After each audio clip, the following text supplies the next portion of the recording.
Head coach Ben Olsen here for you. Ben, back at home against a Western Conference opponent. How'd the prep go since Wednesday? And looking forward to Colorado. Good. We just snuck out. It's raining pretty heavy here, but we snuck out for an hour, which was nice. To match day -1, just a typical prep. Understand this team, fairly well, as we just saw them a few weeks ago. And I think we learned some lessons. I'm sure they learned a little bit about us. So two teams that are familiar with each other, and hopefully we got the right game plan, and we show up on the night and put a good performance up for our fans, and continue what is a overall pretty good home record. Thanks for that. Let's start with Vermont. Hey Ben, I would imagine this week was an easy one to motivate the lads, just post around the training facility the scoreline from the last meeting, or what did you do to kind of... No, I don't get too caught up in that stuff. To me it's still, the understanding what we did well and what we need to kind of solve from some of the problems that they pose. And they're a good team. They've done a really good job. I think the coach is really interesting, and he's doing some fun stuff with that group, and they seem to be buying in. But like all teams, they have strengths and weaknesses, and that's what mostly we focus on. And you talked about learnings from the last time. What are some examples of those? I'm not going to get into too much of that. I'm not trying to skirt the question. Just one part is kind of a non-tactical side is it's a physical team, and it's athletic and it's physical. So that part has to be matched for sure. And then you have to again figure out. They're also very adaptable. They can build on you, and they're brave. But they also have a direct play that is very dangerous as well, with real width on both sides, and so they really do hurt you in different ways, and I think that's their strength so far this season. Just again being collective in what we do, and making sure we understand when it's time to press, when it's time to drop off, and be combative. But Navarro is, he's up there for me, the top forwards in this league, and he continues to score goals, and he's also got a really nice mentality. So it's a good group. So, but we got a good group too, and we've won 4 of the last 5, and I think we're looking to continue our home form and try to move up the standings. And the last one for me is Lucas out there. Any updates? How's his rehab? Oh no, we won't. Yeah, that's a long term. Yeah, he won't be. He's probably more of a summer signing. But he is moving. There's some. Saw him outside, which is nice, but it's been a while, and it was a pretty nasty one. So we'll see. But he'll get back here in the next maybe month or 2-ish, and we'll get him ready for the second preseason. Thank you, Coach. All right, anything else in the room? Good. All right, we'll jump to Zoom. Dustin, go ahead. Hey Ben, I know you talked about after the last game, you guys were kind of running on fumes, right? So many games. There's so many matches that you still have coming up. How do you feel the guys have rebounded after that 120 minutes on Wednesday? Yeah, we didn't want to go 120, but neither did Colorado. So, and they have to travel. So I got no excuses with that. Every team's doing the same thing. And again, this is just our period of time where we have a lot of games, and most other teams have it as well. So it's patch them up, and these guys are built for this. Some built better than others, whether it's age and just the way they kind of take care of themselves. And again, everybody's a little bit different, and we have some history on some of these guys, and that's why you see some changing in the lineups and some strategic subs to keep the energy as high as possible. However, like any team in any league, and sometimes you got to play tired, and there's an art to that as well, and what you do as a group, and how you play with heavy legs, and sometimes it's it's here, and it's being mentally tough, and that's what the task is this weekend. And I know you've mentioned at coming through these games, you guys as coaching staff, as players, you've been still figuring things out tactically, roles, just the players. How do you feel that growth has been for you guys over these last few games? Figuring it out tactically, we're figuring it out tactically. We know what we're trying to do.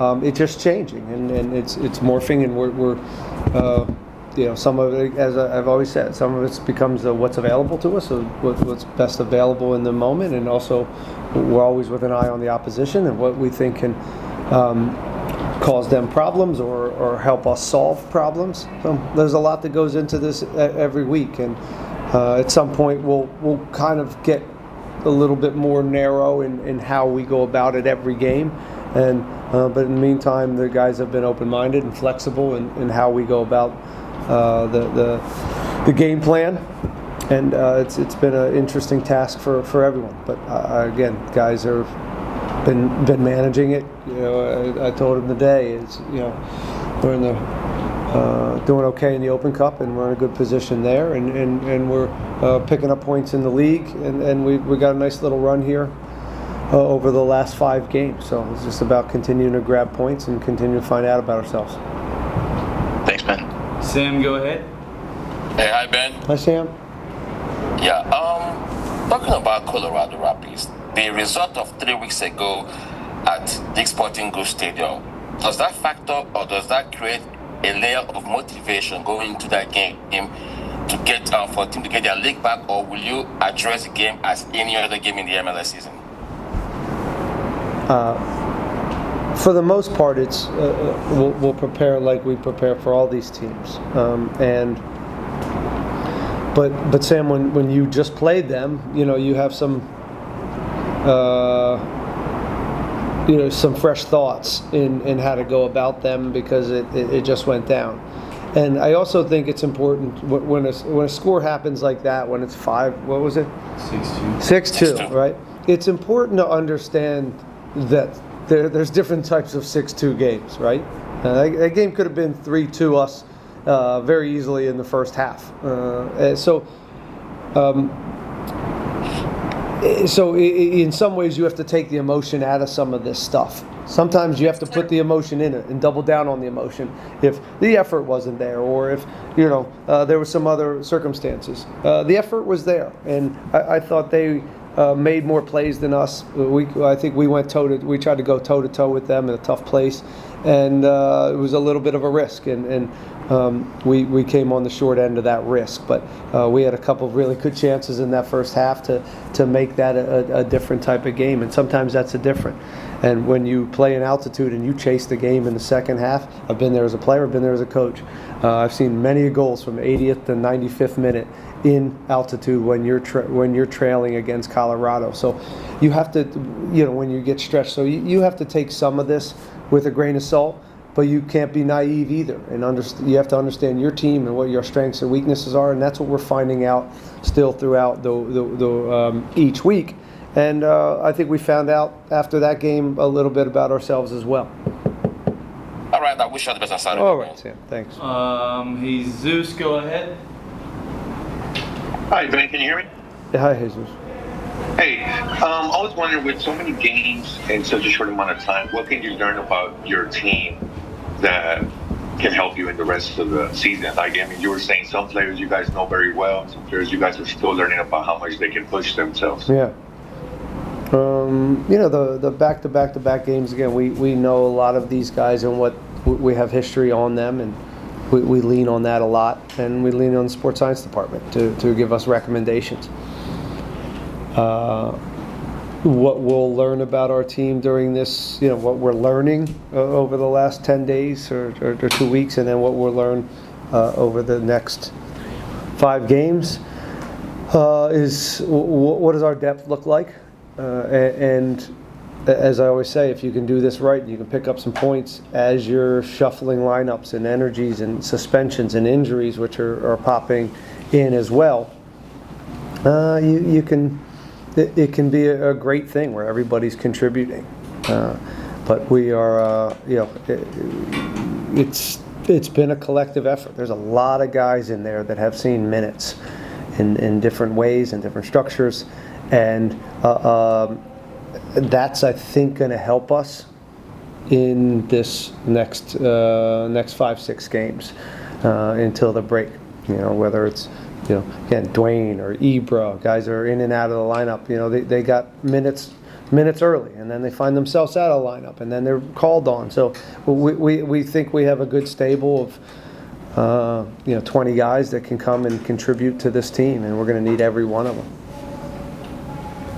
And then final question for me, Ponce finally got to go. Is the hope that now that kind of spurs him on, seeing a goal hit the back of the net? Sure, he scored one in both Open Cup games, so that's good. Forwards want to touch the net, so it can't hurt. That's for sure. But he's putting more pressure on himself than you guys will or I will. The same as Matty Bogusz. These guys want to score. They want to help the team. They understand the responsibility that comes with the DP tag and being attacking players, and the same as Guilherme. They all need to continue to figure out ways to get on the score sheet. All three of them. So, but that's not just on them. This is a sport that you can't do everything by yourself. And you have to be provided in the right way, and we have to be in sync in certain things, and so that's also part of this, and not getting them chances that they need to, and putting them in dangerous situations. So, and some it's on them to get in dangerous situations and follow the game plan and be in spots and problem solve and figure out how to what the game offers for them to score, and some of that's on us to continue to provide them and put them in dangerous spots. Thanks, man. Mm-hmm. Max, go ahead.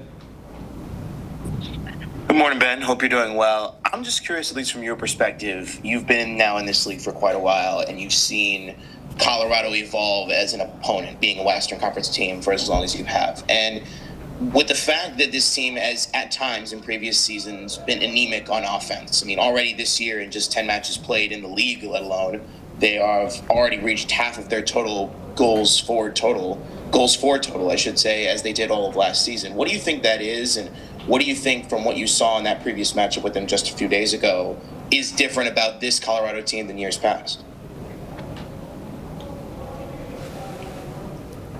Well, I think he's taking what he has and maximizing, he is in the coach, is maximizing the talent that he has. And he's also playing a way that is, they're getting to goal very quickly. They've got some, really dynamic attackers. They're drawing teams out with some short passing game, and that accentuates kind of the strengths of these attackers that can give them length. And again, they draw you out, and they come to goal pretty quickly, and it's a nice combination. Again, I think he's done a good job, but I'm not going to compare all the past coaches of the Colorado Rapids over the last 2 decades. I don't think I'm an expert on that. We see them once or twice a year, and coaches do things in different ways. Some have been more, I remember some Colorado teams who didn't score as many goals, but they were successful, and they were extremely compact and very good defensively, which is equally as impressive. And you look at the 2 Champions League games, and it's amazing that Simeone said that it was the 9 goals, and everybody's been touting it. He goes, I would lose my mind if my team gave up 4 or 5 goals. So all these coaches are different, and they do things different in different ways, and they try to have success. I don't judge. I'm not here to judge the Colorado crew. I can judge the coach currently because I'm looking at them, and they've had a good balance. Turn them down, please. But then I was going to say, and then one quick follow-up, Coach. At least when it comes to, and I know this might be at least maybe a little bit of a bigger question, but considering it's a little bit outside of anything specifically about the match, for those fans who maybe don't know, when you have a day prior to a match day, when there's hold on. no worries. Sorry. No worries, Coach. Just wanted to quickly verify, if for the fans who maybe don't know, when you have a day prior to a match day where there's incredibly unpleasant weather and you're entering into a situation where you feel like you're having to possibly prepare for that, is there anything that maybe changes about tactical game plans, about how you practice or how you kind of evaluate things, or am I just spitballing here that it has really no effect at all in the day prior to a match day? You spitballing? I'm just firing. Just curious. You're just firing away, dude. Sure. Yeah. Here's what I'll say. Yes, our match day -1 today for the fans is different than our match day -1 if we didn't have a game on Wednesday, right? Yesterday we let them sleep in, and they come in a little bit later. It's more of a recovery. Match day -2, and today it's kind of an abridged, a little bit modified match day -1, and so. Yeah, the weeks change, and when you have these 3-game weeks, you're in a little bit more survival mode, but you still have to kind of stick to sports science and make sure they're still doing something and getting the mind and body prepped today for going to battle tomorrow. And It doesn't change that much, but it's just the length outside, the intensity outside. You limit the high-speed running. You limit a lot of things, but you still need to get on the field, and you still need to get these bodies warm and prepped for tomorrow, which will be I don't care how tired you are. It's going to be get the minds right, get the body right. It's going to be a lot of energy, and both teams are going to be a little fatigued, but that's part of this. Get through it. Appreciate the insight, Coach. All right, Joey, go ahead. Hey, Ben, we've seen Felipe Andrade play a sort of number of different roles and positions so far this year and a bit last year. Can you explain how his tactical flexibility comes into the equation when picking your lineup? Yeah, it's a good question. I think, the more this game evolves, the more players like Felipe and these guys that are flexible and have certain qualities to be moved around and still do a job, both from just an availability standpoint it helps, but also from a tactical standpoint. And he's one of those guys. These kind of hybrid type players that are also, there's a mindset there, right, with these players as well. So there's a physical skill set that they have, but they also have to be like, yeah, I got you, coach. I can do that. They have to take information well, and they have to be open-minded and ready to do whatever the team needs. And those kind of qualities are what you're looking for in those types of players, in all players, frankly, but certainly the ones that you are asking different things of. And the Rapids nuke signing Georgie Manungu, he's been starting some games, coming off the bench some games, having different impacts in the game. How do you guys handle playing against him differently, whether he's a sub or if he's starting? Is there a different approach to that? No, it's their profiles, the players that would start for him, and they're similar. Again, good pace, strong, good runners, and have some isolation ability, 1v1, willingness to run behind. So we know him, we know what he's capable of, and it's not easy, but you definitely you want to match up out wide. You want to have some guys that are capable both in the duels and also can keep up with some of the pace. Thank you so much, Ben. Mm-hmm. Selvin, go ahead. What's the message that you're giving the group heading into this match? What's the message? We got a lot of messages, Selvin. It's not just one thing here. I can pick one for you. I don't know. It's hard to narrow one down, Selvin. We just, maybe the one thing I mentioned earlier about showing up and making sure we have the right spirit and fight. I know that's vague, but they are a very physical team, and their foul count's really high. So we certainly have to be up for some of the physical side of this match. Last question: how important will winning the medal battle be in controlling this match? It's a good question. I think it is very important, but there's going to be duels and battles and matchups all over the field that we have to excel in if we're going to get past this team. They've proven to be one of the better teams in the league, and we need to show up, and we need to do well in the game plan and dealing with the midfield, but we have to deal with the game plan out wide. Center backs and holding midfielders and our front line of pressure and how we go about that has to be sharp. You know, you don't get the luxury to choose like, here, let's do a good job here. Everywhere is going to be important tomorrow, and everybody has to show up and play at the level they can if we're going to get the result. Anything else in the room? Yes, one question. Jonah, please help. Ben, este grupo tiene líderes. This team has leaders. Después de lo pasado del 11 de abril, del 11 de este mes en Commerce City, con ese 6-2 en contra, After the match that we lost 6-2 up there in Colorado, el fútbol da revancha, pero el hecho de tener la revancha tan cerca, the football has rematches and matches pretty close to the one we lost. ¿cuál es el mensaje de los líderes de este grupo que usted tiene para lo que es el grupo?